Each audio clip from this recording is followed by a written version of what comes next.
Allah addi ɗum sakkikinaaki hay gooto kanko garɗo e aduna o Allah wallimo kala ko guurɗo dañanno e aduna Allah wallimo o dañi o dañi gurdam o jangi o dañi ɓesgu o dañi ngalu o huutorima ngalu ngu ceediɗen ko heewi o huutorima ngalu ngu to feewi o huutori ngalu ngu ko neɗɗo homme d'affaire ko neɗɗo politique omo huutondiranno e président Macky Sall ko heewi enen pop ken wasɓe hande ɗon président Macky kañumne koye wasɓe he jeeya yo Allah hettu en ɗon ɗo henno pop yo Allah heed en ɗon miñiraɗo o ene fada laamu ngu ari Cheikh Oumar Anne e Abdoulaye Daouda Diallo e woɗɓe o wi caggal juurade Cherif Mouhamadoul Makki e Ceerno Madani Muntaka e julɓe wonɓe ɗo eɓe kaala ɗo eɓe yamirore président de la république monsieur Macky Sall kanko yamirimo kanko Abdoulaye Daouda e ministre Cheikh Oumar Anne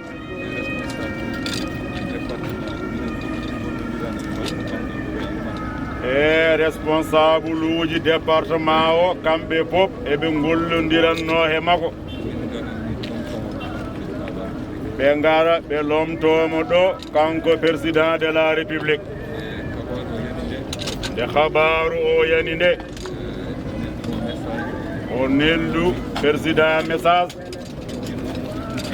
o tintin président wonande ɗum kewi o heɓi hen gannuma tigui hunde nde ɓettumo tigui tigui wonno situation gonaɗo ene heewi habretake jomum koko jaggodira e situation so yani noon ale sagu fotɓe tinde tina tintine en président noddi monsieur le ministre Abdoulaye Daouda o wi jokkodiri monsieur le ministre Cheikh Oumar Anne haalde makko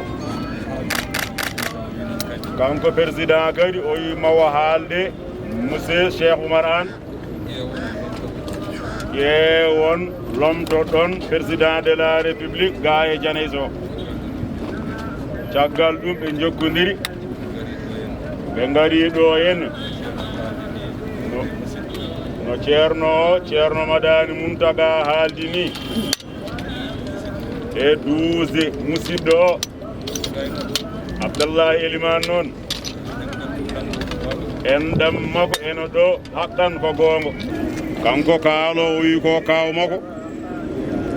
e nene makko kamɓe jiidi nene goto e baaba goto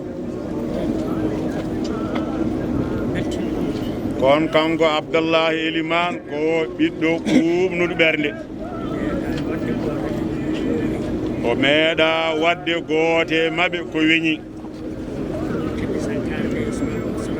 koɓe keeɓi sankare nde e subaka he yummiraɗo ene jaaɓi hen Allah